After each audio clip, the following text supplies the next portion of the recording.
Hi guys, welcome back. दोस्तों, आज हम हाल में ही रिलीज हुई अवतार 2 the way of the water देखने वाले हैं, जिसके हमें बहुत सालों से इंतजार थी। अवतार के पहले पार्ट में विचित्र जानवरों को जंगल में दिखाया गया था, लेकिन इस पार्ट में पानी के अंदर विभिन्न प्रकार के मछली, मॉन्स्टर जैसे बड़े जानवर पानी के अंदर है। ये मूवी पिछली अवतार से रिलेटेड है। हीरो जैक जो पूरी तरह से नावी बन चुका है। कर्नल माइल्स इसमें भी विलन है, जो पिछले पार्ट में मर गया था, वो इस पार्ट में अवतार के रूप में जिंदा है।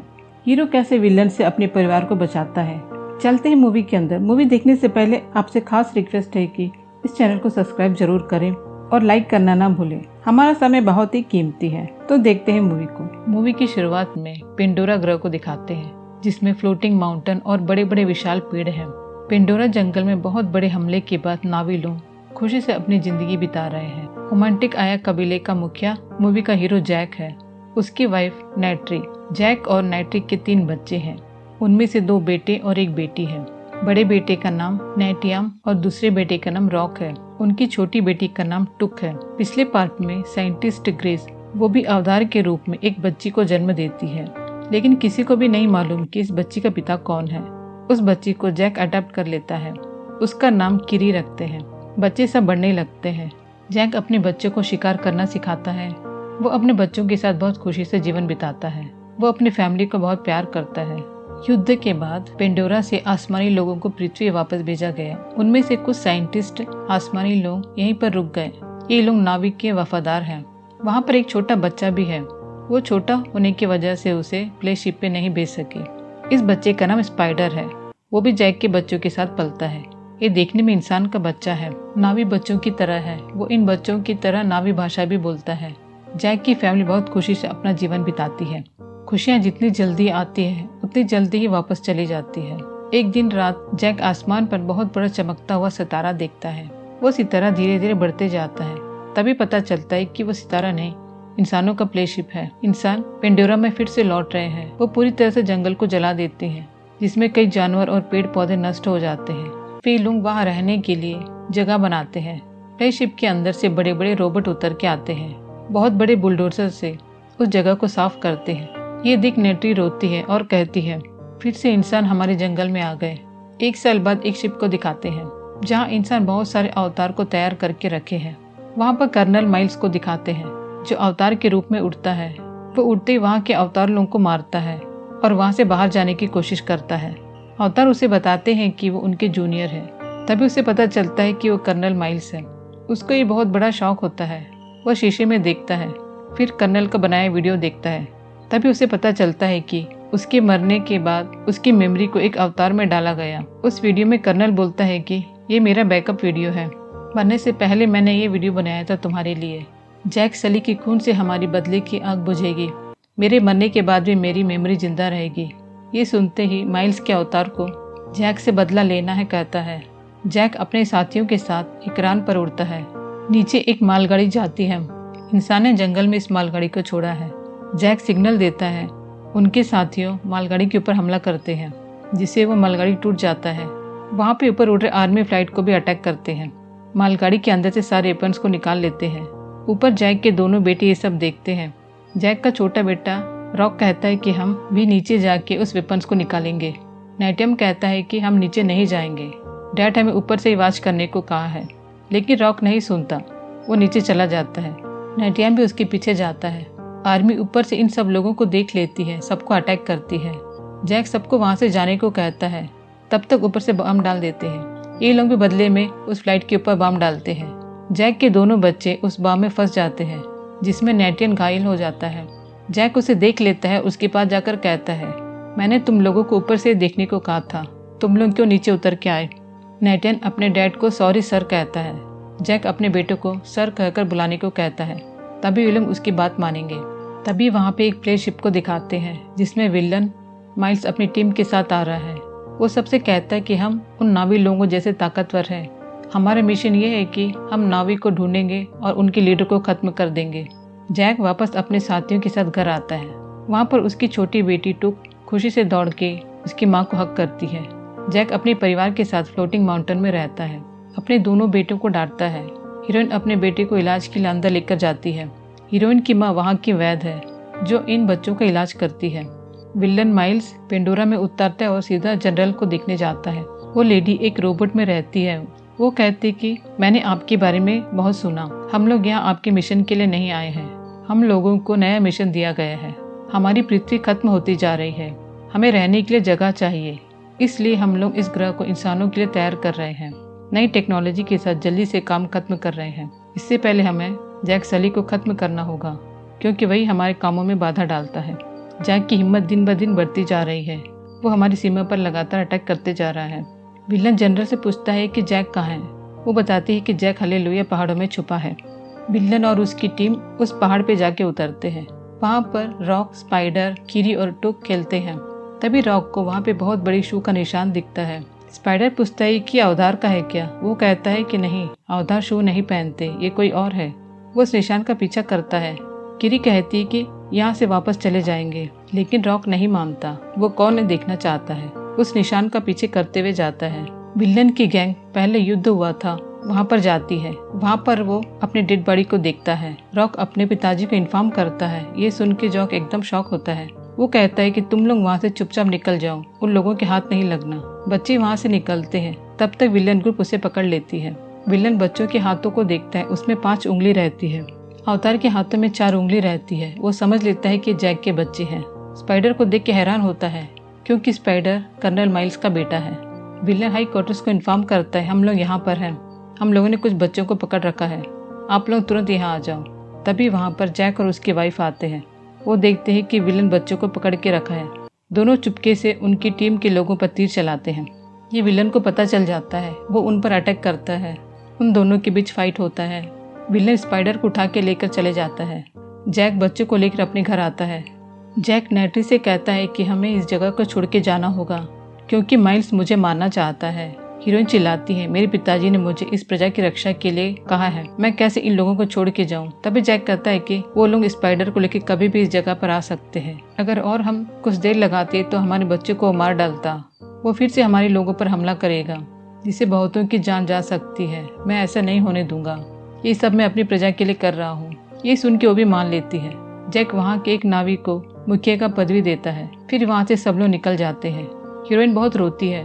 इस जगह को छोड़ के जाने का उसका मन नहीं है। यहाँ पर स्पाइडर को बहुत ही टार्चर करते हैं। जनरल कहती है कि वो लोग कहाँ हैं, बस तुम सोच लो, तुम्हारी सोच से हमको पता चल जाएगा कि वो लोग कहाँ हैं। लेकिन स्पाइडर बहुत होशियार से कुछ भी नहीं सोचता। विलन आकर कहता है कि मैं उससे बात कर लेता हूँ, तुम लोग जाओ। वो स्पाइडर को अकेले में लेकर जाता है। स्पाइडर से कहता है कि तुम मेरे बेटे हो। ये लॉकेट तुम्हारे पिताजी का है, जिसमें सिर्फ तुम्हारा ही हक है। तुम मेरे साथ मिलके काम करोगे तो मैं तुम्हें यहाँ से बाहर जाने के लिए मदद करूंगा। बहला फुसला के उसे मना लेता है। जैक अपने परिवारों के साथ कई दिनों की सफर के बाद पिटकायना में पहुँचते हैं। वहाँ के लोग समुद्रवासी हैं। उनकी बाहें और पूछें पानी में तैरने के जैसे बनी है, लेकिन जैक के परिवार उनमें से एकदम अलग है। ये लोग सब उनको आश्चर्य से देखते हैं। तभी वहाँ का मुखिया टोनोवारी आता है। वो एक उड़ने वाली मछली में आता है। जैसे जैक इकरान में उड़ता है, वैसे ये लोग उड़ने वाली मछली में उड़ते हैं। टोनोवारी की वाइफ रोनाल्ड है। वो कहती है कि इनकी बाहें पतली हैं, पूंछ बहुत कमजोर है, ये पानी में नहीं तैर सकते। इनके हाथों में 5 उंगली है, इनके शरीर में हैवान का खून है। जैक कहता है कि मैं पहले आकाशवासी था, लेकिन अब पूरा तरह से नावी बन चुका हूँ। मेरे परिवार को रहने के लिए जगह चाहिए। टोनोवारी कहता है कि हम लोग समुद्रवासी हैं, तुम लोग जंगल के वासी हो, तुम्हारे तौर तरीके यहाँ नहीं चलेंगे। जैक कहते हैं कि हम जल्दी सीख लेंगे। टोनोवारी वहाँ रहने के लिए इजाजत दे देता है और वहाँ के तौर तरीके को भी सीखने को कहता है। मुखिया अपने बेटे आमुन और बेटी श्रेया को इन बच्चों को तैरना और यहाँ के तौर तरीके सिखाने को कहता है। श्रेया जैक के परिवार को लेकर उनके रहने का जगह दिखाती है। जैक अपने बच्चों से कहता है कि हम यहाँ शराफत से रहेंगे और उन लोगों के साथ घुल मिल जाएंगे। जैक की छोटी बेटी टुक रोती है और कहती है कि मुझे यहाँ नहीं रहना, अपने घर जाना है। हीरोइन उसे संभालती है। जैक के बच्चे टोनावारी के बच्चों के साथ पानी में तैरना सीखते हैं। पानी के अंदर विभिन्न प्रकार की मछलियों को देखकर आश्चर्य होते हैं, लेकिन वो लोग बहुत देर तक पानी के अंदर सांस नहीं रोक पाते। वहाँ के लोग पानी के अंदर इशारा से बातें करते हैं और मछली से भी ऐसे ही बातें करते हैं। मुखिया का बेटा ऑन कहता है कि यहाँ रहना है तो टीलू की सवारी करना सीखना पड़ेगा। बच्चे टीलू की पीठ में बैठकर अपने बालों को कनेक्ट करते हैं, लेकिन वो पानी के अंदर टीलू के साथ बहुत देर तक तैर नहीं सकता और ऊपर आ जाता है। श्रेया इन लोगों को लगातार ट्रेनिंग देती रहती है। तभी वो लोग देखते कि वहाँ पर किरी नहीं है। किरी पानी के अंदर मछली को देख रही है। वहाँ पे वो मछली और पेड़ों को अपना दोस्त बना लेती है। ये देखकर श्रेया को एकदम आश्चर्य होता है कि ये लड़की एक दिन में मछली को अपना दोस्त बना ली। विलन स्पाइडर को लेकर जैक जहाँ पर था वहाँ पर आता है, लेकिन जैक वहाँ नहीं रहता। विलन का मिशन ये है कि वो पहले जैक को मारेगा, फिर अपने नावी के लोग पकड़ा जाएंगे। जैक भी वहाँ मुखिया से ट्रेनिंग लेता है। वो एक उड़ने वाली मछली के ऊपर बैठता है और उसे कंट्रोल करता है, लेकिन वो मछली बहुत तेजी से उड़ते हुए पानी के अंदर जाती है, जिसे जैक उसे छोड़ देता है। बच्चे भी यहाँ पर सब ट्रेनिंग लेते हैं। उस ट्रेनिंग में कैसे सांस को बहुत देर तक रोक सकते हैं श्रेया बताती है, और पानी के अंदर जाकर कैसे इशारा से बातें करते हैं। स्पाइडर इकरान जहाँ पर है वहाँ पर लेकर जाता है और कहता है कि तुम अपने लिए इकरान ढूंढ लो। विलन इकरान को शूट करके कंट्रोल करना चाहता है। स्पाइडर हंसता है। इकरान को कंट्रोल करना बच्चों का खेल है। ये सुन के विलन को गुस्सा आता है। वो चिल्लाता है। वो एक इकरान को पकड़कर उसे अपने बालों से कनेक्ट करता है और फिर उस पर चढ़कर बैठता है। इकरान बहुत तेजी से नीचे की तरफ जाता है। ऊपर सबको लगता है कि विलन मर गया। ये सोचते हुए सब वहाँ से जाते हैं। तभी देखते हैं कि विलन इकरान को कंट्रोल करके उसके ऊपर से उड़ता हुआ आता है। ये देख के सब खुश और आश्चर्य होते हैं। किरी पानी के अंदर मछली को कंट्रोल करती है। वहाँ की छोटी छोटी चमकती हुई मछलियाँ वो जैसे इशारा करती है वैसे ही करते हैं। एक दिन किरी अकेले पानी में लेटी रहती है। उसे देख के मुखिया का बेटा और उसके दोस्त उसे छेड़ते हैं। ये रॉक देख लेता है और उन लोगों के साथ झगड़ा करता है। वहाँ पर नेटियन भी आ जाता है। दोनों भाई मिलकर उन लोगों को मारते हैं। जैक उन्हें लाकर डांटता और कहता है कि वो मुखिया का बेटा है, उनसे जाके तुम माफ़ी मांगो। रॉक जाके मुखिया की बेटी से माफ़ी मांगता है। वो कहता है ठीक है, मैं तुम्हें माफ़ कर दिया, चलो मैं तुम्हें शिकार करना सिखाता हूँ। वो अपने दोस्तों के साथ रॉक को कबीले से बहुत दूर लेकर जाता है। पानी के बीचों बीच जाकर कहता है कि तुम जाके मछली का शिकार करो, हम यहीं से देखेंगे। वो इसे बदला लेना चाहता है। रॉक मछली को मारता है। पीछे मुड़ के देखता वो लोग उसे छोड़ के चले गए रहते हैं। ऊपर आके उन लोगों को बुलाता है, लेकिन वो लोग नहीं रहते। तभी वहाँ एक बहुत बड़ी मछली रॉक को अटैक करने के लिए बहुत स्पीड से आती है। उस मछली को देख के रॉक घबरा जाता है और भागता है। वो मछली रॉक को अटैक करने जाती है। तभी रॉक की टीलू जिसपे सवारी करके आया था वो उसे काट देती है। टीलू वहाँ से डर के भाग जाता है। रॉक उसे बचने के लिए चट्टानों के पीछे छुपता है, लेकिन बहुत देर तक अपनी सांस पानी के अंदर नहीं रोक पाता। उसकी सांस फूलती है। वो ऊपर आता है। उसे फिर से वो मछली देख लेती है और फिर अटैक करने आती है। तभी वहाँ पे एक बहुत बड़ी मछली जो दिखने में एकदम मॉन्स्टर जैसे रहती है, वो उस मछली को मारती है और रॉक को बचा देती है। रॉक बेहोश होकर पानी की गहराई में गिरता है। कुछ ही देर में अपनी आंख खोल के देखता है कि वो एक चट्टान के ऊपर सोया है। तभी वहाँ जूम आउट करके दिखाते हैं कि वो चट्टान नहीं, वही बड़ी मछली है जिसने इसे बचाया। वो मछली को थैंक्स कहता है। वो मछली अपनी आंखों से इशारा करती है। जैक वहाँ पर देखता है। उसकी पर पे एक बहुत बड़ा हथियार लगा रहता है। बड़ी मुश्किल से उस हथियार को वहाँ से निकालता है। फिर दोनों दोस्त बन जाते हैं। वे दोनों पानी के अंदर घूमते हैं। तभी रॉक देखता है कि उसका एक पर कटा हुआ है। वो उसे पूछता है कि किसने तुम्हारा ये पर काटा। यहाँ पर नेटियन उसका भाई कहाँ है करके मुखिया की बेटी से पूछता है। सब लोग रॉक को ढूंढने के लिए पानी के अंदर आते हैं। रॉक उन लोगों को देख लेता है। वह तुरंत उस बड़ी मछली से कहता है कि तुम यहाँ से चले जाओ। फिर अपने भाई के साथ बैठकर किनारे पर आ जाता है। मुखिया अपने बेटे को डांटता है, क्यों तुम उसे इतने दूर ले गए थे। रॉक कहता है कि उसकी कोई गलती नहीं है, मैंने उसे वहाँ ले गया था। ये सुनकर मुखिया के बेटे को बहुत आश्चर्य होता है, क्यों उसने उसे बचाया। वो उसको अपना दोस्त मान लेता है। रॉक सब बच्चों को बताता है कि उसने पानी में बहुत बड़ी मछली को देखा है। ये सुन बच्चों को आश्चर्य होता है। वो कहते कि वो मछली नहीं, टुलकुन है। श्रेया कहती है कि टुलकुन कभी अकेले नहीं रहते, वो हमेशा अपने झुंड के साथ रहते हैं। तुमने कैसे अकेले टुलकुन को देखा। तभी वो बताता है कि उस मछली के एक पर कटे हुए थे। ये सुनते बच्चे कहते कि वो पैरागन है, वो एक कातिल है, उसने बहुत सारे नावी और तुलकुन को मार डाला, इसलिए सब लोग उसे अलग ही रखते हैं। रॉक कहते हैं कि नहीं, वो कातिल नहीं है, बहुत अच्छा है, उसने मेरी जान बचाई। वो पानी के अंदर पैरागन को ढूंढते हुए जाता है। पैरागन से इशारे से पूछता है कि तुम्हें क्यों सब लोग कातिल कर रहे हैं, तुम क्यों अकेले रहते हो। वो उसे कुछ नहीं बताता। उसे फिर समुद्र के अंदर ले जाके तैरता है। वो दोनों और ज्यादा क्लोज हो जाते हैं। श्रेया जैक के बच्चों को लेकर पानी के अंदर जाती है। वहाँ पर एक वृक्ष को दिखाकर कहती है कि ये हमारा आत्म वृक्ष है, यहाँ पर हमारे पूर्वजों की आत्मा रहती है। जैसे पिंडोरा में कुलदेव का वृक्ष था, वैसे ही इन लोगों का आत्म वृक्ष है। किरी अपना बाल उस वृक्ष से कनेक्ट करती है। उसे एक लैब दिखाई देता है जहाँ उसकी माँ ग्रेस बैठी है। वो अपनी माँ को देख के रोती और हक करती है और पूछती है कि मेरे पिता कौन है। अचानक से उसे फिट्स आ जाता है। ये देख के बाकी बच्चे डर के उसे ऊपर लेकर आते हैं। जैक अपने दोस्तों को बुलाता है और किरी का इलाज करने को कहता है। वो लोग कहते कि ये नॉर्मल है, इसे कुछ नहीं हुआ, शायद पानी के अंदर से दौरा पड़ गया होगा। तभी वहाँ पर टोनोवारी की वाइफ आती है। वो सबको बाहर जाने को कहती है। फिर किरी का इलाज करती है। थोड़ी देर में किरी होश में आकर रोती है।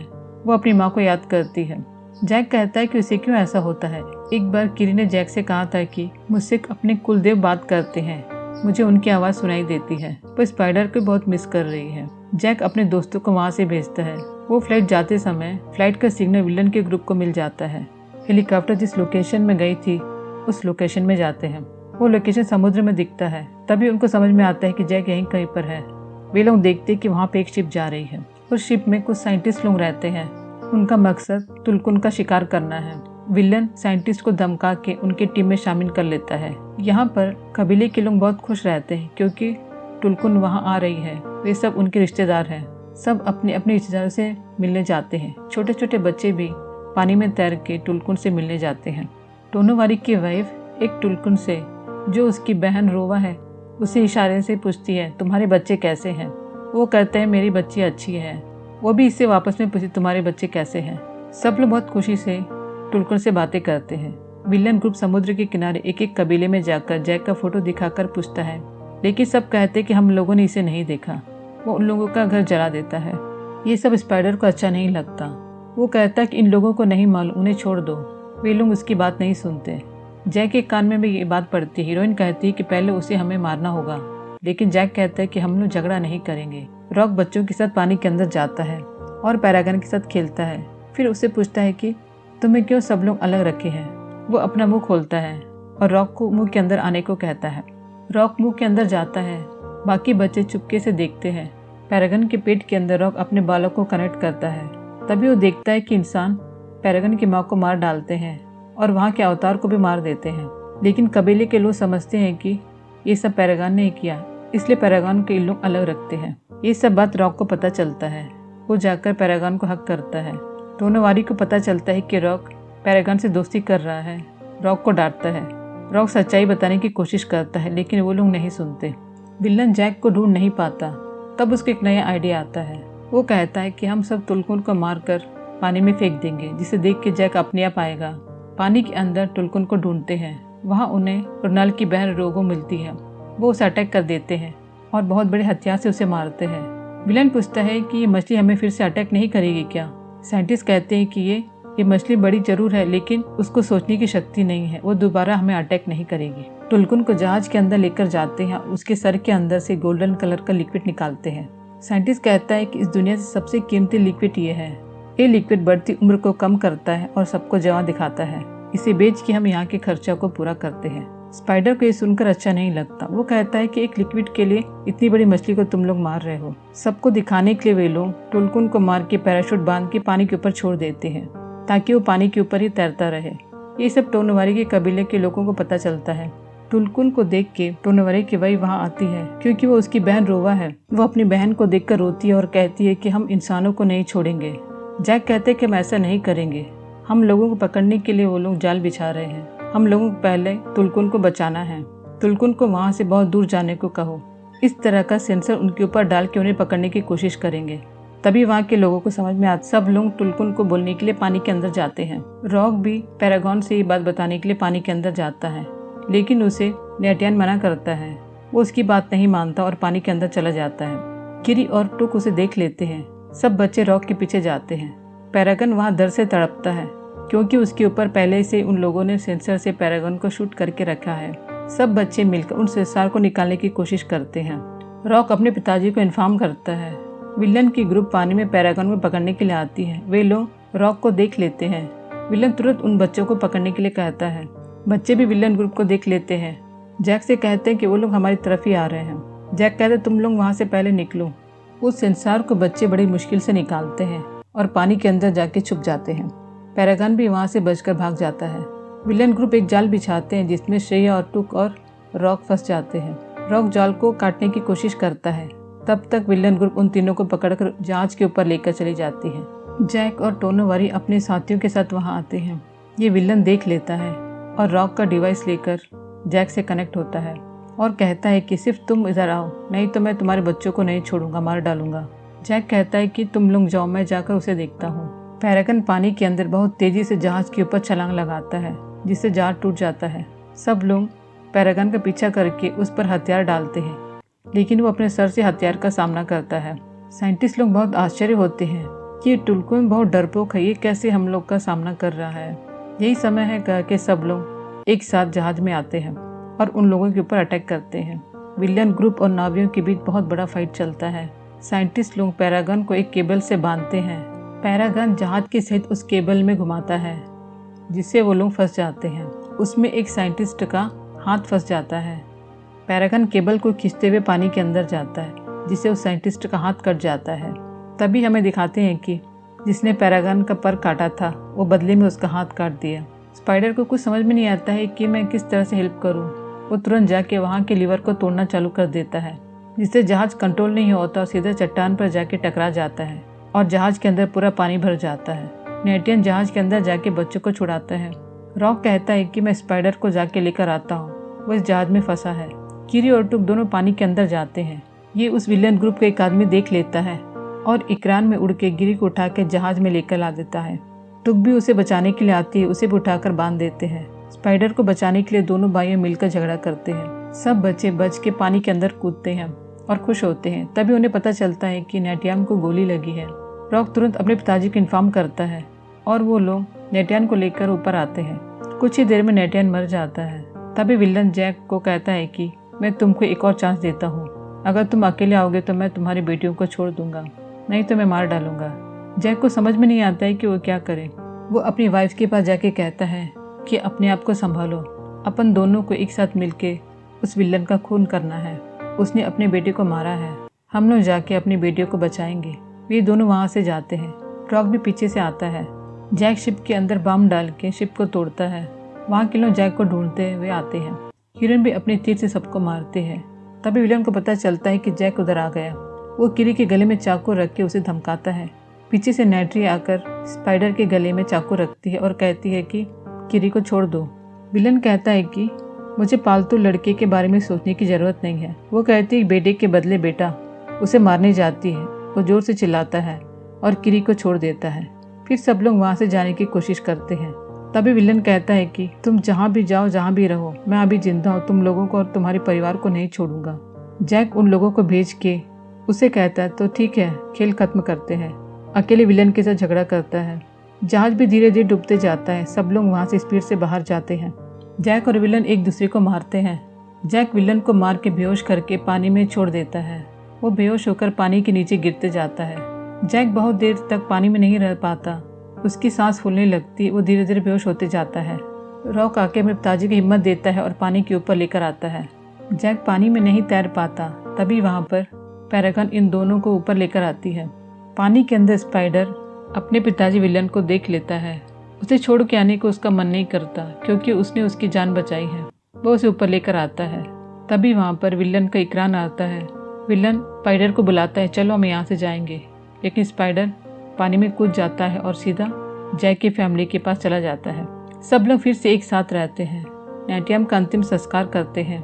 उसे पानी के अंदर ले जाकर दफनाते हैं। जैक और नेट्री पानी के अंदर आत्मवृक्ष के पास जाते हैं और उसे कनेक्ट होते हैं, जिसमें उन्हें नेटियम दिखता है। वो शिकार करता है और इन लोगों को देख के खुश होता है। जैक अपने आप से कहता है कि अब मैं यहाँ से कहीं नहीं जाऊँगा, ये समुद्र ही मेरा घर है, मैं यहीं रहूँगा, परिवार की रक्षा करूँगा। ऐसी ये मूवी खत्म होती है। कैसे लगी आपको ये मूवी का लास्ट 1 आवर बहुत ही अच्छा रहता है। अगर आपको ये मूवी अच्छी लगी तो मुझे कमेंट में जरूर बताइए, और आपको अवतार का फर्स्ट पार्ट चाहिए तो वो भी बताइएगा, वो भी मैं आप लोगों के लिए लेकर आऊँगी। Once again welcome back to our channel. मैं हूँ आपकी ऋतु खन्ना। आपने अभी तक इस चैनल को सब्सक्राइब नहीं किया हो तो सब्सक्राइब कर लीजिए और पास के बेल आइकन को भी प्रेस कर लीजिए। अपना ध्यान रखिए, अपनों को खुशी दीजिए। Thank you. फिर मिलेंगे एक और मूवी के साथ।